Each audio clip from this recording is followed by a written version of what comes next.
I'm not quite sure why the pec major and the pec minor are considered to be in the same family. They are very different muscles that do very different things, and just because they're both in the chest doesn't necessarily mean they should have the same name. I'm going to explore in this video both how to work the pec major and the pec minor, but I think what's trickiest here is how to work this muscle on a woman. So I'm going to do that today, but the pec is tricky to begin with. So regardless if you're working on a man or a woman, the pec major and the pec minor are not easy muscles to work on. The main sin that both the pecs are accused of is pulling the shoulders forward and down. So the first thing I usually focus on with the pecs is making sure that they're nice and open and helping the shoulder to fall back and away from the chest.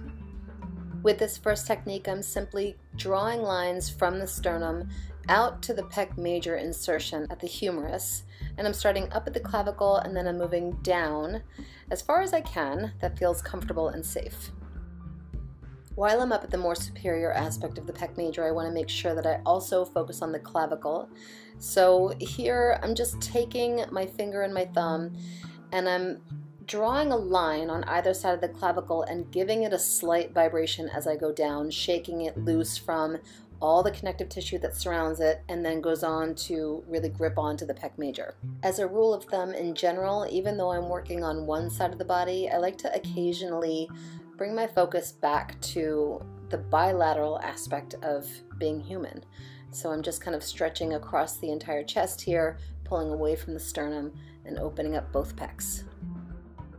Moving back to one side, there is a tiny little muscle just underneath the clavicle called the subclavius that's shaped like a little carrot and can really pull the clavicle down and affect how the pecs move. So I definitely like to dig in there. I'm kind of just sinking right up into the clavicle and looking for any trigger points, any tension, and releasing that.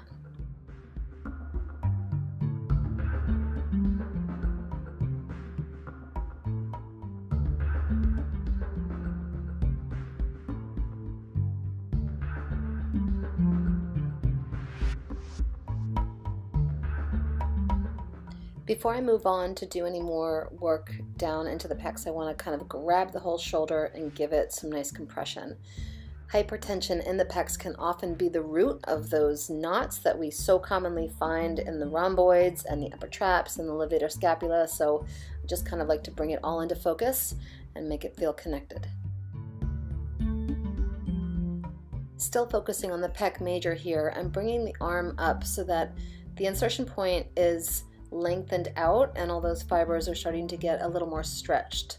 So as I sink down with a soft fist here, I'm using my other hand to manipulate the arm and lengthen out the pecs even more. I'm definitely hitting the pec minor here a little bit if I sink really deeply, but my focus is pretty broad here and really pushing down on all those fibers of the pec major as I manipulate the humerus. There are two reasons why I might use my knee or a bolster to support their arm. One is the obvious, I want to make sure their shoulder is not hurting or getting pinched posteriorly, but the other is that I can use my hands differently here, and with their arm relaxed and I'm not using one of my arms to hold their arm up, I can use my hands to really grip onto the pec major and grab it as a group and give it some nice deep release.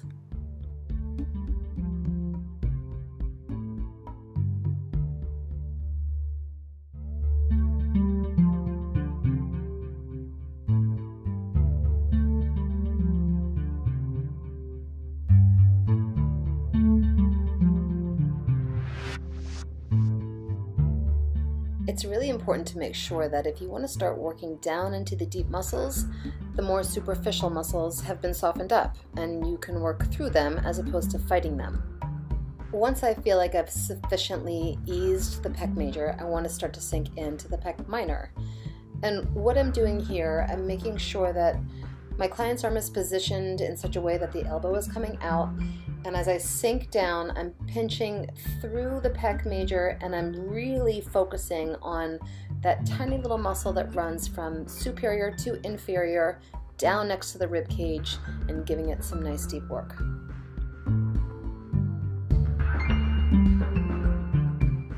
can see it a little more clearly in this clip. I'm focusing on the work with my thumb here on that lateral aspect of the pec minor, and having my client's arm in this position pulls the coracoid process down just a little bit so that muscle is a little softer. It can get really, really taut, and trying to dig into a taut muscle basically doesn't work, so you want to make sure that it's nice and soft.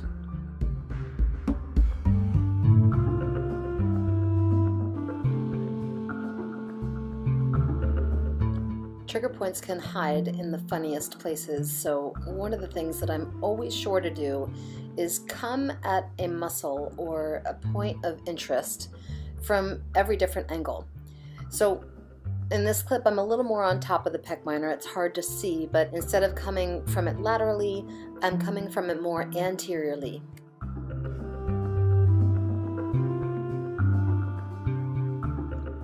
In this clip, not only am I coming from it more medially, but I'm also going to have my client engage it. The pec minor pulls the scapula down, so when I ask my client to reach their fingers down towards their toes, pulling their shoulders down, that's the pec minor doing that work. So as it engages, I sink in against that pressure, and then when my client releases that muscle, I sink in even more. I love this technique. I think it is so effective, especially for tiny little muscles like the pec minor.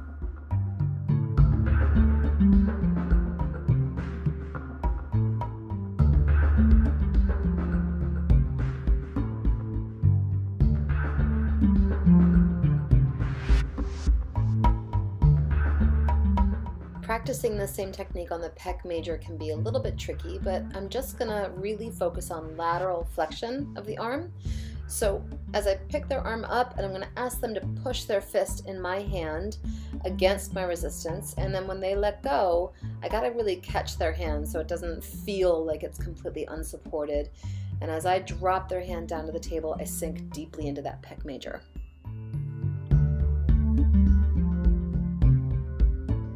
Repeating the same technique here again, the only difference is that I'm using my fingers, which gives me a more specific point of focus.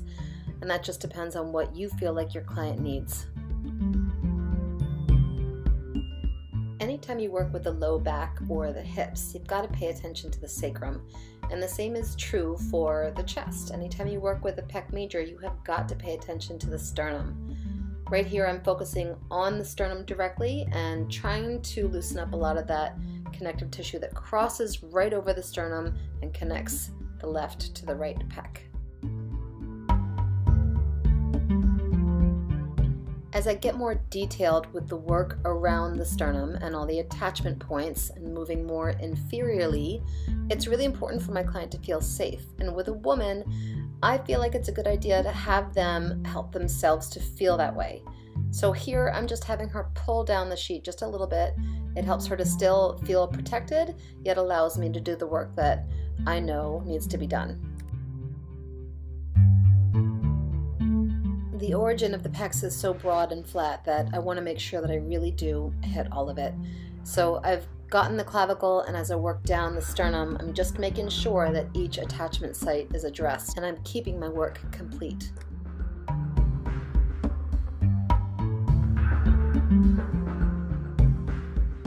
This is the work that I think will set you apart from most other therapists. Plus, I think that it's going to keep the clients coming back.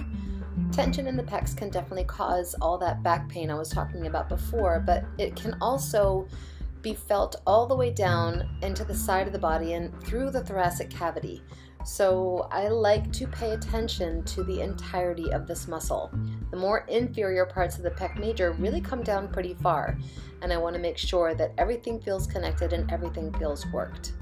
To help my female client feel safe, I've given her a towel, and I'm asking her to hold on to that towel, and anytime that she feels that it's not working, she can let me know and she can hold the towel differently. Using an oppositional shear force with this move, I'm allowing the more superior and inferior fibers to slide against those middle fibers and help release the pec on a level that doesn't often get addressed.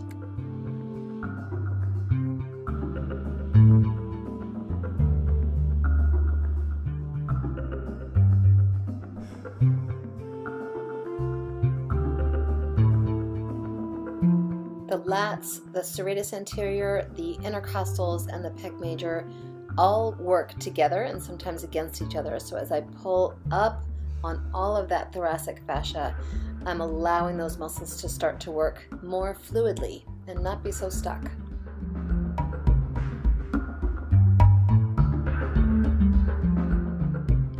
Working now in the opposite direction, I'm focusing the base of my palm down into the anterior border of the scapula and the lats so that I'm pulling away from the pecs and releasing all of that yet again.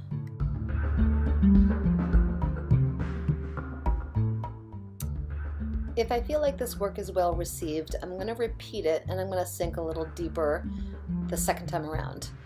So as I sink in with my left hand here in this picture, I'm actually also frictioning over the insertion of the pec minor, so getting all of it with one deep fell swoop.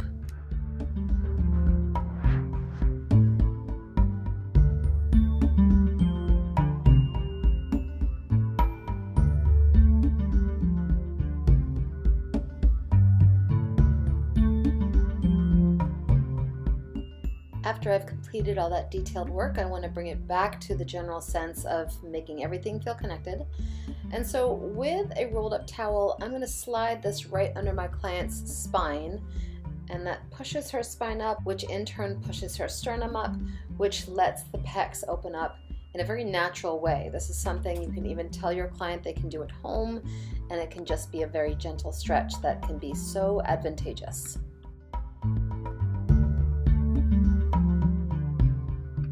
With the towel under their spine, I like to have my client start by putting their arms out in a laterally rotated position so that they can just feel the openness of their chest for a moment. I like to then ask my client to take a deep breath into their chest, making sure they expand their lungs and expand their rib cage. I'm going to sink in gently and broadly against all that tissue I just worked, and sinking through so that the entire thoracic area, the entire rib cage, all those muscles that manipulate the shoulders and the chest start to feel connected and start to feel like they can let go.